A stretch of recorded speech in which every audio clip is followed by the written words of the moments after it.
So, another Doctor Who episode, Wish World. It's no longer science fiction, it's all magic. The Ronnie is now, I guess, a sorceress of some sort. And I guess this is all connected with the gods that keep showing up in the series, you know. Which in a way is a good sign. It means this has absolutely nothing to do with Doctor Who. This is some other show, you know. So it's like it's its own thing. Yeah. Just a few things, you know, the TARDIS and a couple of names here and there, and but that's the only connection, if at all. Anyway, they showed the money they spent on these giant bone structures that forms the castle for Ronnie to tower over or be extended over the city, and then there's this giant skeletal dinosaur that walks around. But it's only a projection because it doesn't step on people. It steps right through them. So don't worry, it's fine. Why is it there? I don't know.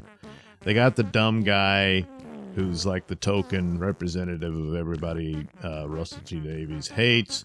And he's there reading a Betty Bye story called Doctor Who and the something, I forget. And this gets broadcast to the people.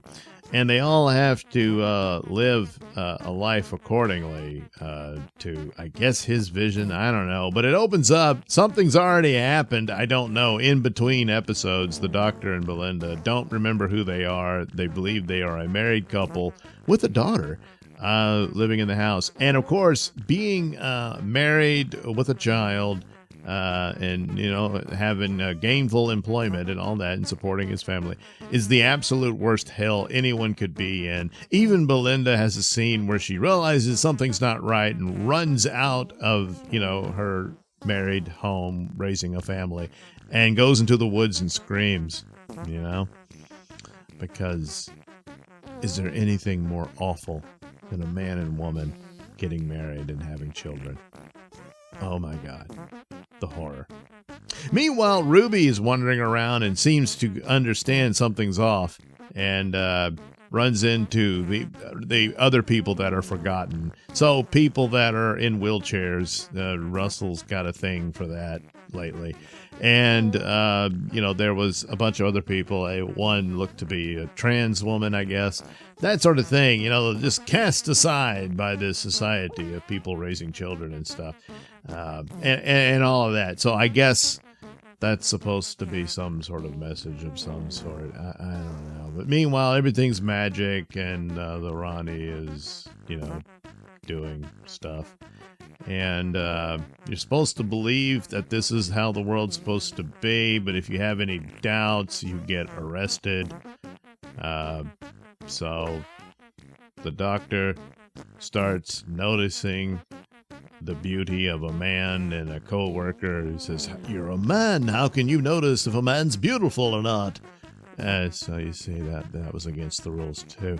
I don't know. I guess the Ronnie and the storybook guy don't have a problem with it. Anyway, meanwhile, the two Ronnies, of course, they bi-generated, which is interesting because Russell T Davies doesn't have any ideas, so he goes back because he thinks it's this great title of the Doctor being the last of the Time Lords, even though Chibnall established he's not a Time Lord, never was.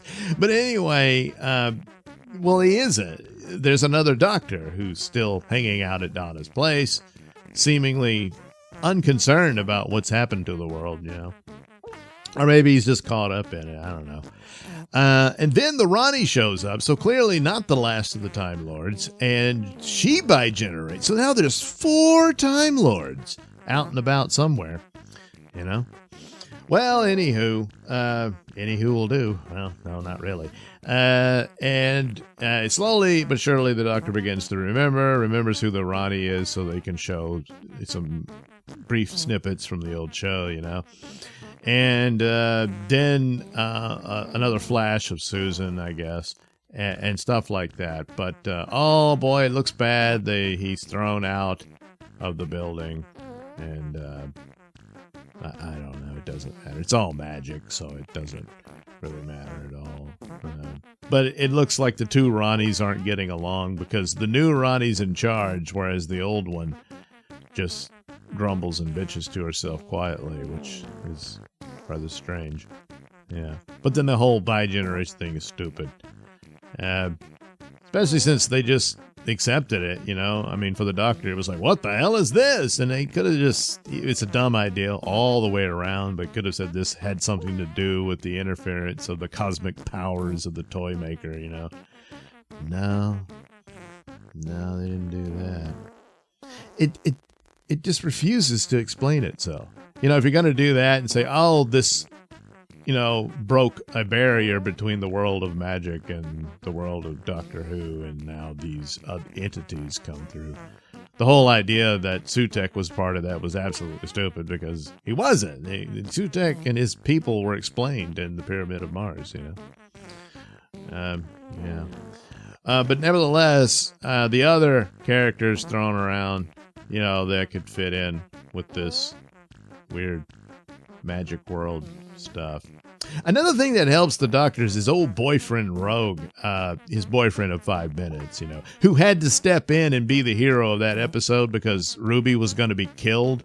So he sacrificed himself to save Ruby, who he didn't really know at all. And he did this while the Doctor was too busy crying and didn't know what to do. Yeah.